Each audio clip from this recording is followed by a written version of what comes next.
The communications array crackled to life in the ruins of Firebase Arcturus, filling the smoke-choked command center with the guttural voice of War Master Krathnix. Through the static, his words dripped with condescension, each syllable carefully enunciated as if speaking to a simple-minded child. "Human defenders," the Zalthori commander announced. "Your position is hopeless. My fleet controls the skies. My warriors surround your pathetic fortification. You have fought with unexpected tenacity. But the time for resistance has ended. I offer you this singular opportunity. Surrender now and you will be processed as prisoners under the Compact's protocols. Refuse and you will be annihilated." In the flickering emergency lighting, Gunnery Sergeant Marcus Reeves stood amid the wreckage of what had once been humanity's forward operating base on Kepler 442b. His armor was scorched black, the left shoulder pauldron missing entirely, exposing the combat mesh beneath. Blood, both his own and alien, streaked across his faceplate. Around him, the remaining members of his platoon worked with mechanical efficiency, checking ammunition counts, setting charges, and preparing defensive positions with the grim determination of those who knew what came next. Reeves glanced at Corporal Chen, who was rigging the last of their plasma mines at the northern barricade. The kid, barely 22, looked back at him with eyes that had aged a decade in the past 72 hours. Lance Corporal Okonkwo was wrapping a makeshift tourniquet around her thigh, her dark skin ashen with blood loss, but her hands steady as she loaded a fresh magazine into her rifle. 23 Marines. That's all that remained of the 200-strong garrison that had held this firebase for 6 months. The War Master's voice continued its rehearsed speech. "Your reinforcements will not arrive. Your orbital platforms are debris. Your communication with Terra has been severed. There is no shame in accepting inevitable defeat. The Zalthori are not monsters. We honor worthy adversaries. Lay down your weapons and you will live to see another dawn." Reeves picked up the communications handset, his armored gauntlet dwarfing the device. He activated the channel and for a moment simply breathed into the microphone, letting the sound of a human, alive, unbowed, fill the alien's command deck. "War Master," Reeves began, his voice carrying the distinctive rasp of a man who'd been shouting orders through smoke and chaos for 3 days straight. "I appreciate the offer. Really, I do. But I've got a question for you." There was a pause. The War Master clearly hadn't expected a response, much less one delivered with such casual insolence. "Speak, human. You said we should surrender." Reeves allowed himself a smile that none of his Marines could see behind his helmet, but they all heard it in his voice. "Surrender to who?" "To the Zalthori Empire, obviously. To me, War Master Krathnix, Supreme Commander of the—" "Yeah, see, that's where I'm confused," Reeves interrupted, his smirk widening into a grin. "Because I'm looking at my tactical display here and it's showing me something interesting.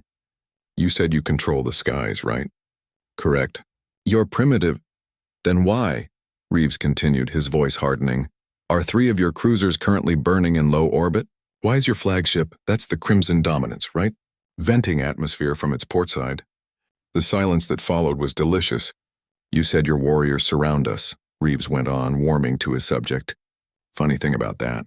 3 hours ago, you had 40,000 troops in assault positions around this firebase. My Marines have been counting bodies.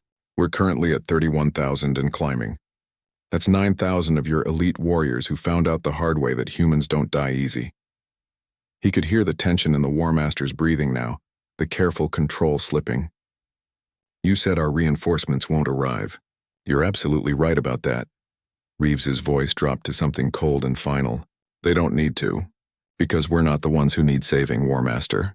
You are." "Impossible. You are 20 against thousands. Your weapons are depleted. We're Marines," Reeves cut him off, and those 2 words carried the weight of 3 centuries of human military tradition. "We don't surrender. We don't retreat.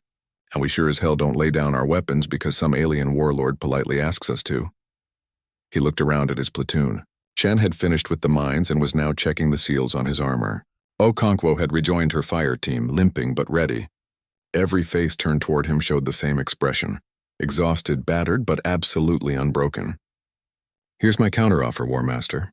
You withdraw your forces. You leave this planet. You go back to whatever conquered worlds you crawled out from and you tell them what happened here. Tell them that 23 humans held a firebase against your entire invasion force. Tell them that we killed 9,000 of your best warriors. Tell them that when you offered us mercy, we laughed in your face. Reeves could hear the rage building in the alien's voice. You dare tell them, Reeves continued relentlessly, that humanity doesn't know how to quit. Tell them that we fight when victory is impossible.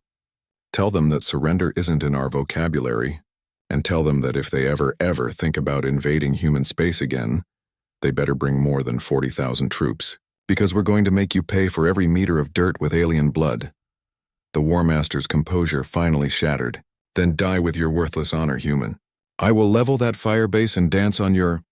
Reeves clicked off the communicator and turned to his Marines. All right, devil dogs, you heard the man. He's not leaving, which means we get to throw one hell of a going-away party. Chen, are those mines live? Affirmative, Gunny. Okonkwo, how's that leg?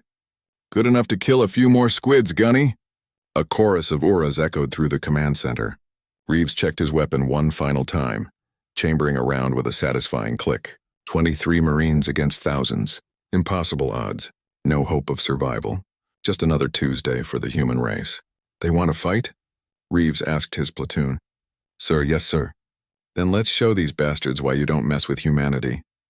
As the Zalthori forces began their final assault, as the firebase's automated defenses roared to life, as 23 Marines opened fire with the fury of a species that had clawed its way to the stars through blood and determination, Gunnery Sergeant Marcus Reeves smiled.